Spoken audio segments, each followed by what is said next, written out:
Good morning. This is John from the Springs Mennonite Church, and I'm here today to begin a new week with you. And this week I want to talk from various passages in Isaiah chapter 41. Now, Isaiah is a really important book. The prophet wrote a lot of things.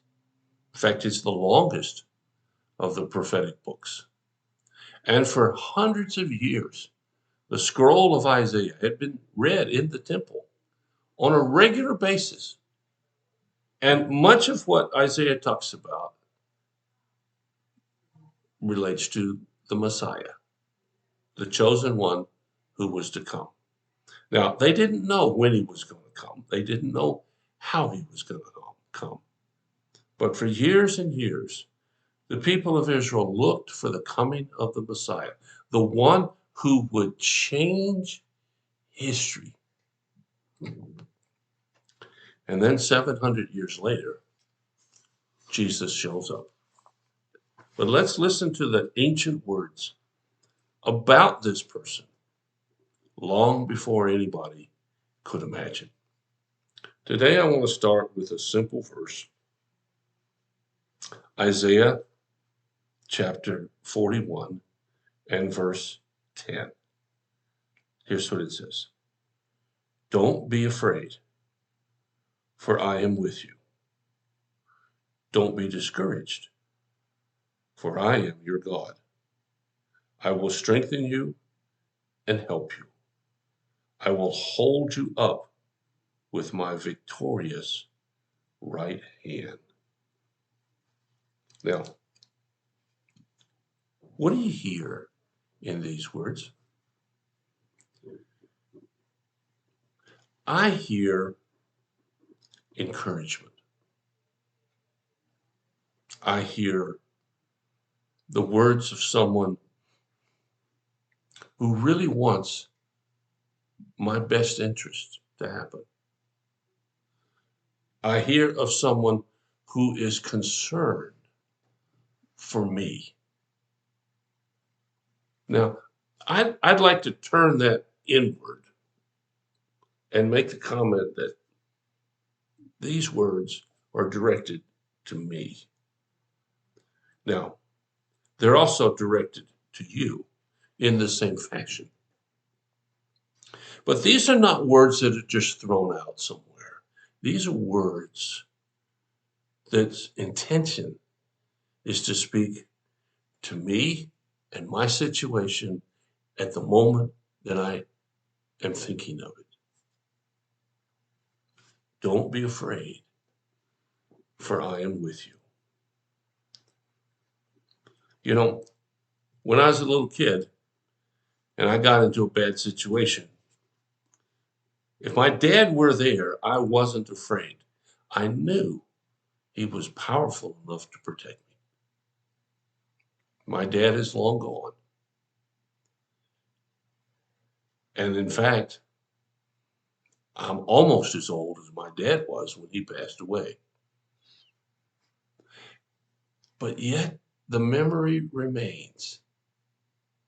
And God, who is infinitely greater than my dad ever was or I ever could be, is the one saying these words. Don't be afraid, for I'm with you. What possible situation could you get into that's beyond the grasp of God? Where could you go that God can't see you? Oh, I know. A lot of people ignore God and they think he ignores them, but he doesn't. God says, don't be afraid, for I am with you. And then he says, don't be discouraged, for I am your God. People have lots of gods today. They're usually rooted in power, prestige, status. They're rooted in something that's of this world. And as long, I guess, as you're in this world and things work out, those gods will be pretty decent, but you're not going to stay here forever. And things don't always work out. Isaiah tells us, don't be discouraged, for I am your God, the God who created the universe, who created you,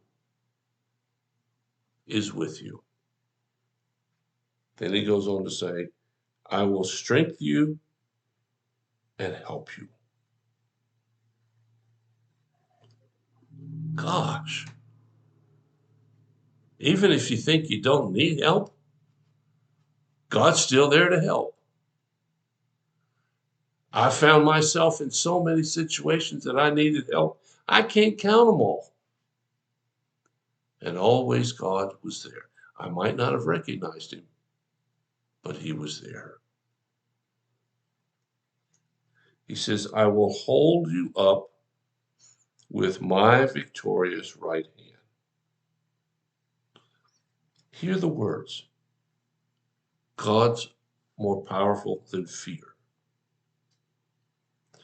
God is more powerful than discouragement. God is more powerful than you or anybody else can be. God will make sure that it's his hand that's always there to strengthen you up and lift you up. Now, I don't know where you are in life. I don't know what's going on in your life, but God does. And so I invite you today to get out your Bible and look through Isaiah 41. There's a lot of good stuff here. We're going to cover some of it this week, not all of it. But the place to start out is realizing that you are the ultimate concern of God. Now, it doesn't mean that everybody else's concerns are going to bow down to yours, because God's big enough to handle more than one situation at a time. He multitasks long before the word ever got used in our culture. But the point is, wherever you are and whatever's happening, God is already there. Well, think about it. Hope you have a really great day. If you have a need or a concern, let us know. We'll do everything we can as fast as we can to help meet your need. So until tomorrow, when I look at Isaiah, another passage, God bless you. May his hands and his strength lift you up in new and fresh ways. I'll talk to you again.